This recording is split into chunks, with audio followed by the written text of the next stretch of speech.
go to CBS. This is the CBS Evening News. Dan Rather reporting. Good evening. The Sandinistas and the Contras signed a ceasefire agreement early today. 2 months of no fighting with further talks aimed at a permanent peace settlement. Many on both sides of the 7-year war are hailing this agreement as a breakthrough.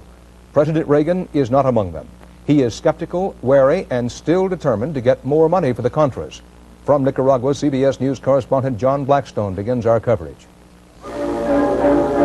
Enemies who have faced each other across the battle lines of Nicaragua's civil war last night stood side by side for their nation's national anthem. After only 3 days of face-to-face negotiations, the leaders of the Sandinista government and the Contra rebels appeared together publicly for the first time to sign a framework for peace. As historic as the moment seemed to be for Nicaragua, there were few smiles and no handshakes. At times, the leaders appeared to be reluctant participants at their own celebration. Everybody there was there because they need to be there, not because they want to be there. The Contras felt pressure to negotiate from the United States Congress, which cut off both military and humanitarian aid to the rebel army. And the Contras also know the end of the Reagan presidency could end their prominent place in American foreign policy. The Sandinistas were pushed to negotiations by the realization that with an inflation rate nearing 10,000% and shortages of everything from milk to gasoline, their economic survival is threatened. Last night, President Daniel Ortega declared it's time to bury the hatchet. The Contras stressed the agreement is just the beginning of the process to end the war. Well, we took a first step to end the war. The Contras and Sandinistas agree to a 2-month ceasefire. On Monday, negotiations will begin to settle details of disarming and dismantling the Contra army. The Sandinistas agree to an amnesty for all rebel soldiers, exiles, and political prisoners.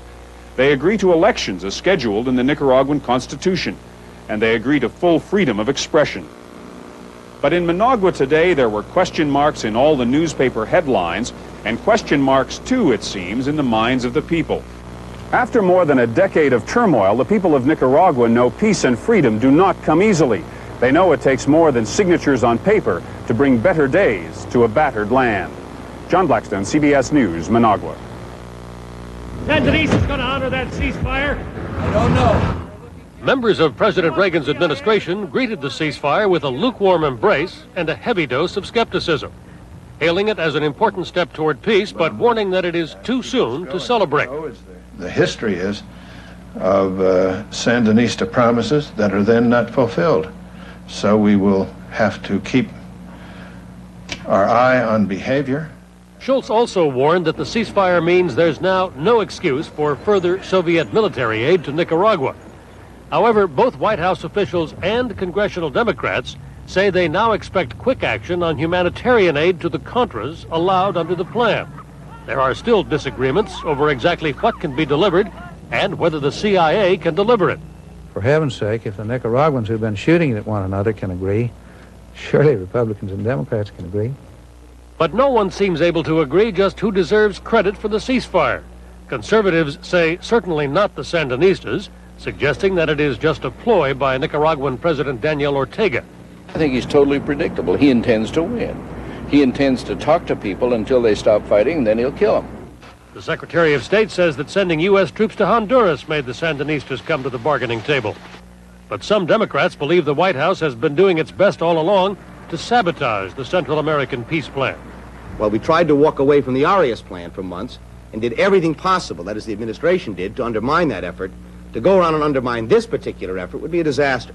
White House officials say they're still in the dark, uncertain exactly what the Contras have agreed to, unsure of the Sandinistas' motivation. So they're adopting a wait-and-see attitude, and while they wait, they're working on a bipartisan aid package to keep the Contras alive. Bill Plant, CBS News, the White House. The 4 key defendants in the Weapons for Iran secret wheeling and dealing appeared together in public today for the first time since the corruption case broke open. They had to be in federal court in Washington to answer charges of criminal conspiracy, including conspiracy to defraud taxpayers and other citizens of the United States. Robert Shackney also was there. John Poindexter, the former national security advisor, sported a new mustache. Oliver North, his former deputy, who's retiring from the Marine Corps, left his medals and uniform at home. There were no real surprises when they and their co-defendants, arms dealers Richard Secord and Albert Hakim, arrived in court for arraignment. I would like to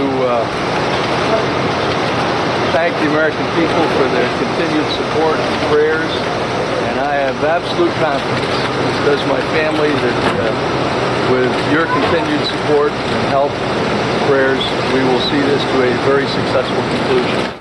In court, Poindexter greeted North with an embrace. Then each defendant stood up before Judge Gerhard Gesell and was asked how he pleaded to the 23-count indictment, charging them with conspiring to defraud the government. Each replied, not guilty. All four were released without bail. Outside, a tiny band of North supporters demonstrated. There was a brief incident when an elderly woman ripped up several of their signs. We believe that this indictment results from basically a political conflict. And we're going to vigorously contest this case with all our strength and might. Judge Gesell set the stage for the first legal battle. Before a trial even begins, he ordered a hearing next month on whether the prosecution has been tainted by the use of immune information. That is, any evidence given by three of the defendants, North, Poindexter, and Hakim, when they testified before Congress last year under a grant of immunity. Special Prosecutor Lawrence Walsh will argue the indictment was not based on any such testimony, but it is a major problem for the prosecutors. They do have to show that the evidence that they're relying on was something that they either had before any of the immunized testimony took place or was gotten by them totally independent of that. Immunity is just the first of a whole series of legal challenges to the prosecution, which means that a trial, if there is one, probably won't start until late summer or early fall. Robert Shackney, CBS News, Washington. Vice President George Bush and his campaign operatives now reportedly have adopted a strategy based on the belief that he is a cinch for the Republican nomination and will be the next president of the United States unless he makes a major mistake. Some of this is rooted in Bush camp thoughts that Massachusetts Governor Michael Dukakis will be the Democratic nominee and that Dukakis will be easy meat, a patsy of an opponent. With that in mind, you may be interested in results of a new poll by CBS News and the New York Times. Eric Ingberg has it. If George Bush, the odds-on favorite to win the Republican nomination, faced Michael Dukakis, the current Democratic frontrunner, in an election held today, the CBS News New York Times poll shows Bush would get 46%, Dukakis 45%. The numbers, a dead heat, give Republicans little comfort. Well, they tell me that this race is going to be a very close race in the fall, and I think anyone that makes any other assumption is just kidding themselves. Bush, according to the poll, would easily beat anyone but Dukakis, and is the current 3-to-1 favorite of Republicans to lead their ticket. Democrats appear to be gravitating toward Dukakis. Nearly one-third now favor him for the nomination. Second-place Jesse Jackson has also been surging. But a majority of the Democratic voters we polled regard Dukakis as the candidate most likely to win in November. No one else is even close. He is the front runner.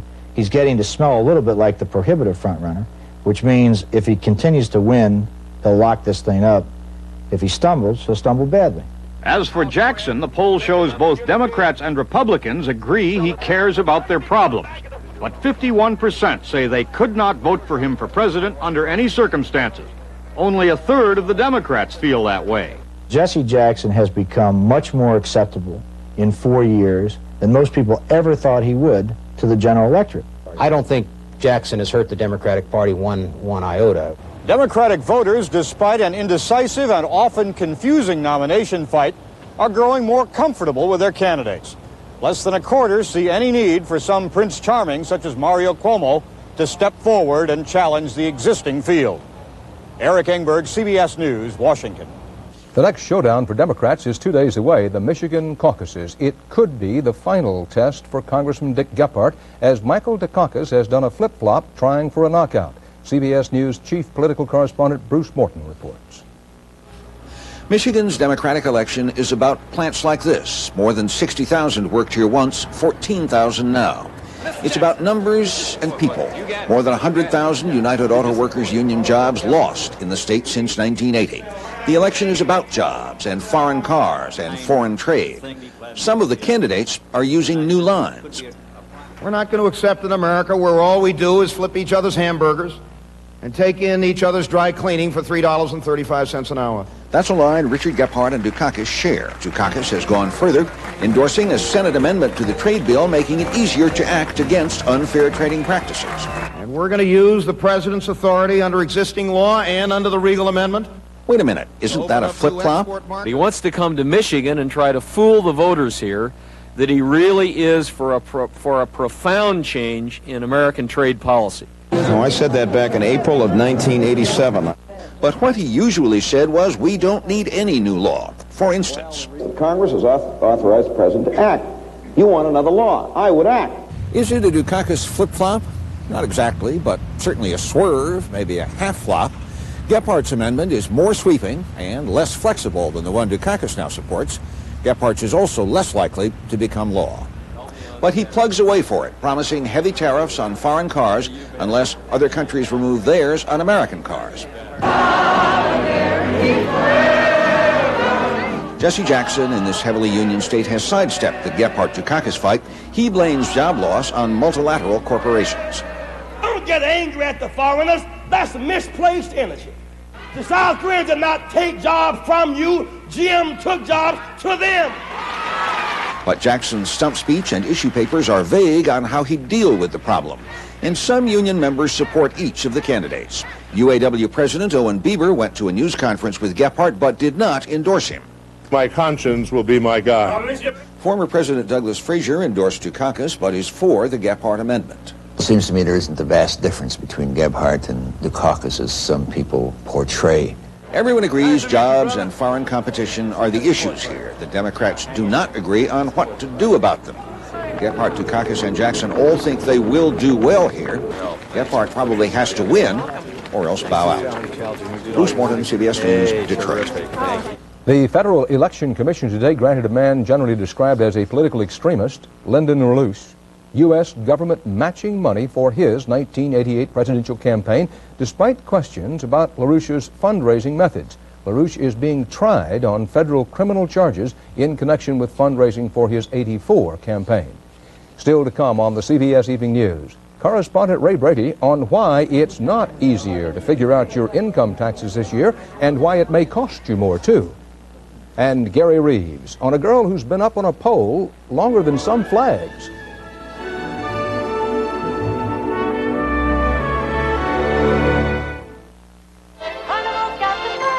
You've been watching me for years now. Don't you think it's time you join me on a Carnival cruise? Come on!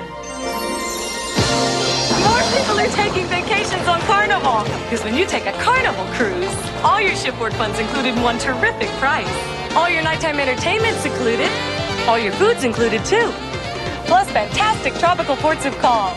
So on your next vacation, take a 3, 4, or 7-day cruise on Carnival, the most popular cruise line in the world. Introducing A1 poultry sauce with herbs, spices, and fruit, meant just for chicken.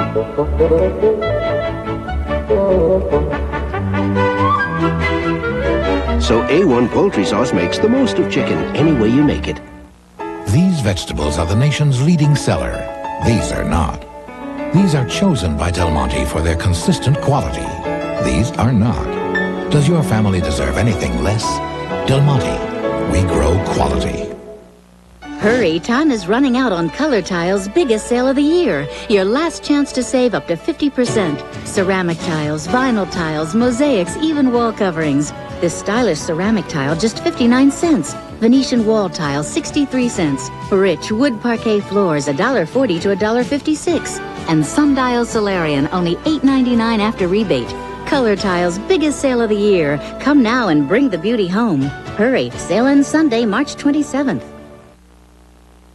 Israeli soldiers shot and killed 2 more Palestinians in violence on the occupied West Bank today. Israeli warplanes also attacked Palestinian targets in Lebanon. Bob Simon reports. Israeli forces went on the offensive in the air and on the ground on both sides of the border today. Israeli warplanes blasted Palestinian positions near Lebanon's port city of Sidon. It was the second strike in less than 24 hours aimed at bases run by Abu Nidal. Israeli reinforcements tonight were rushed to the Balata refugee camp on the West Bank after violent demonstrations resulted in the deaths of 2 young Palestinians. They were buried in quick clandestine funerals after night fell. Over the last several nights, Israeli troops have been knocking on doors all over the territories, continuing their campaign of mass arrests. Palestinian leaders say for every activist picked up, we'll put another 2 on the streets. The more the Israelis think that they want to squeeze us, and the more united we will be, especially at this time with the uprising. And for the first time in 3 decades, the government put the squeeze on an Israeli Arab newspaper today, shutting it down for a week. Published by Israel's Communist Party, the paper had expressed solidarity with the Palestinian uprising. What do they expect from us? How can they think that we can do otherwise? Israeli troops went into the fence-building business today, closing off a refugee camp which had been troublesome. It was one more postcard to the Palestinians saying, "We are bigger and stronger, and it's about time you started calming down." The Israelis are mailing a message to the rest of the world, too. Easter is around the corner, it says. The Holy Land is the place to be, and we will keep it quiet. But the Roman Catholic Patriarch of Jerusalem has just taken the unprecedented step of canceling the traditional Palm Sunday procession. Bob Simon, CBS News, Tel Aviv. 2 more turns of the screw today in the effort to force out Panama's Manuel Noriega. An exiled opposition leader came home, and a general strike against the ruling general went into its 4th day. Juan Vasquez is our man in Panama City. Noriega's government finally allowed opposition political leader Ricardo Arias Calderon to come home today. We'll get Noriega out and be able to build a democracy that is open to all Panamanians. But neither Arias nor anyone else is believed to command the kind of support that could weaken Noriega's grip on the source of real power in Panama today, the Panamanian Defense Forces. They have a TV station, Channel 2. They have newspapers. The government apparatus is controlled by lackeys of Noriega himself. The military controls business at the nation's ports and all airports, including duty-free shops. Their TV station even promotes their casinos, a source of huge profits. It all adds up to a vast empire. While the poor flock today to church-operated soup kitchens, Noriega and his top officers continue to live like millionaires. The general's own mansion is valued at well over $500,000. Some fear the military has become a new class, the ruling class. The U.S. military is looking forward to the day when Noriega is gone and it can once again work with the Panamanian Defense Forces, not against them. Can it be a professional organization and not necessarily be involved in politics to the degree that they are? Absolutely they can. But they're going to have trust and confidence in the majority of the people. The United States would like Panama to become a democracy. But first, officials say, the military must get out of government and out of business. Juan Vasquez, CBS News, Panama City.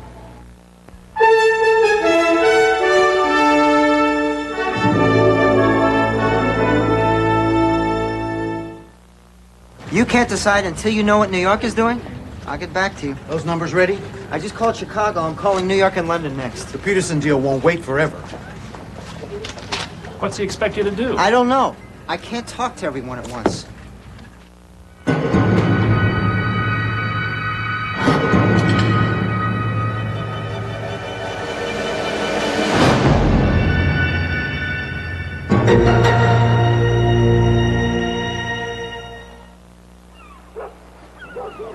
I get up early to capture the morning light, but sometimes my arthritis pain catches me first. I used to take aspirin or Tylenol, but today it's Advil. Advil contains a non-prescription strength of the medicine in the prescription brand Motrin. You know, just one Advil is as effective as 2 regular aspirin. That's important to me. And Advil didn't upset my stomach. It gives me hours of relief from minor arthritis pain. Advil, advanced medicine for pain. Sometimes minor mouth pain can be major trouble. New Maximum Strength Anbesol gives maximum strength relief on contact. So before you can say Tchaikovsky, the pain's gone. New Maximum Strength Anbesol. It's major relief. Raisin Nut Bran tastes better. Tastes better than Kellogg's, better than Post. It's got juicy nut-covered raisins and big, crisp flakes. People have a better time around Raisin Nut Bran. The best tasting Raisin Bran. All right, just 3 weeks till that shared national experience. What an experience, the federal income tax deadline. This year, there's a complication. It is called simplification. And many of you who thought your taxes were going down must face the fact that they are not. They're going up. CBS News business correspondent Ray Brady reports on everybody's struggle with tax reform, altered forms, and 1040 phobia. In the waiting room, the faces are worried, confused. This is tense time, tax time. And for Americans in 1988, it seems like almost everything, from the rules to the forms, is different. I consider myself an average person, and I just didn't understand it. For some, taxes are simpler. 13 million more taxpayers won't have to itemize deductions anymore. But under the new tax simplification law, others face the biggest changes since income taxes started in 1913. Your point of view as a professional preparer, simpler or not? No. I've been doing this 13 years, and it definitely isn't simplification. Examples. 6 million children will have to file for the first time. Borrowed on your home? Might be a tax problem. Two-income family? The marriage deduction's been annulled. You can't fully deduct interest or write off all your medical bills. And don't count on Social Security. Some of it may be taxed. Just a few of this year's 2,000 changes. I've looked at them at different times and tried to work them out, but I just couldn't do it. When you do get them done, you may not be happy with the results. The deductions you give up under the new tax law are supposed to be offset by lower tax rates. But you won't feel the full effect of those rates until next year, when you make out your return for this year's income. I have more irate customers complaining, saying, hey, Congress, everybody said my rate's going to go lower. How come you're making me pay more? The government says it should take less than 3 hours to fill out your form. But Americans are flocking to tax preparers who report business is way up. And at IRS centers, errors on returns are rising. And so the horror in your mind grew and grew. So the IRS is saying, get going. The tax laws have changed, and tax forms are different. There are changes that they need to get used to. That's why we're urging people to start earlier this year. But I don't know that the rules are more complex. And that's the final word from the IRS. Ray Brady, CBS News, New York. The government said today that the nation's savings and loan industry last year lost $6.8 billion. The report called that the biggest annual loss since the Great Depression.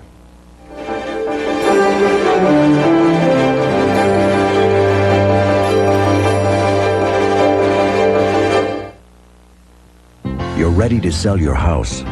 Call Coldwell Banker. We don't just tell you we'll do everything we can to find you a buyer. We guarantee we'll use 18 proven marketing techniques to sell your home. We guarantee it in writing. And we wouldn't give you that guarantee if we weren't confident of one thing. Coldwell Banker. Expect the best. We guarantee it. A member of the Sears Financial Network. The champions of Rome. Their secret, natural whole grain goodness. A nourishing combination of grains found in today's Roman meal bread. Make one meal a day a Roman meal. What's this? Those are the brakes? I can go fast. Yeah, but careful. When someone cares, you trust them. Why are you doing that? So it fits you just right. When you feel special, that's trust. I'll bet you're so understand. At Allied Van Lines, people make the difference. Each one takes pride in being the one America trusts. You like putting things together? I like doing this for you. Me too. This man is twice as strong as this man. Tums EX is twice as strong as Rolaids, so Tums neutralizes twice the stomach acid. Tums EX, twice as strong as Rolaids. The Guinness Book of Records says a Canadian man stayed atop a pole for 488 days, ending July 1, 1985. That record stood until recently.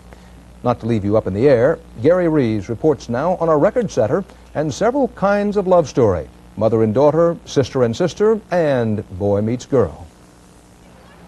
For 516 days, Melissa Sanders has been living in this 6-by-7-foot shack 43 feet above a shopping center in Southport, Indiana. I think she'd have to be a little bit crazy. She started this stunt after answering an ad to publicize a restaurant. But the real challenge was to top her mother, whose 1959 pole-sitting record lasted for 15 years. The space is so tiny, and the house sways continuously, you know, with the wind. Determination kept Melissa up there through one Halloween, 2 Christmases, and a 75-mile-an-hour windstorm. The 19-year-old had set a goal to raise $100,000 for cancer research. Her sister Rebecca is still fighting the disease. Growing up, I didn't have no way of helping my sister because she was sick. I believe that it's shown other people with cancer that someone out there really does care. $25. But only $10,000 in donations have trickled in, just a tenth of her goal.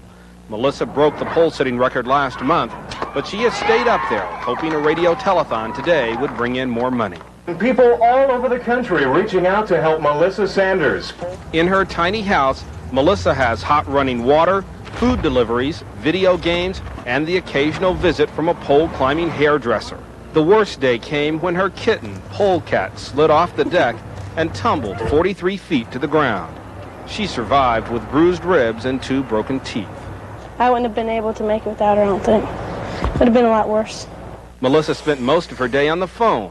That's how she met Californian Keith Seal, who overcame his fear of heights to become her fiancé. It's crazy. Winds pick up, this house rocks, and you can't sleep. It's terrible. Today, to the cheers of family and friends, Melissa finally touched down again. She has a world record, a fiancé, and a lot of time to make up for the 18 months she's missed. Gary Reeves, CBS News, Southport, Indiana.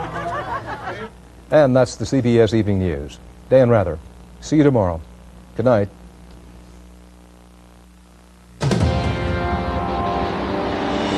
What would you get if you crossed an Oldsmobile like this? With an Oldsmobile like this, you get an Oldsmobile that really cooks. The Cutlass Calais with a remarkable quad-4 engine. If you're concerned about heart disease and your doctor advises exercise, the right foods, and an aspirin a day, you should know that heart specialists recommend Ecotrin more than Bayer when they're concerned about aspirin irritation because it's safety-coded. Ecotrin, the one heart specialists recommend. Nothing should come between you and your pet except the Hearts 2-in-1 collar. The collar that kills fleas and ticks for 5 months. Keeps them off your pet and out of your home. Go ahead, hug, snuggle, tickle him. The Hearts 2-in-1 collar lets you get close to your pet without getting close to fleas and ticks. If you want to hug a happier pet and have peace of mind, get the Hearts 2-in-1 collar. Where does it hurt? Here. For indigestion, heartburn, and gas, nobody does as much as Malox Plus. Dose for dose, it neutralizes more than any regular strength antacid and dissolves gas. Nobody does as much as Malox Plus.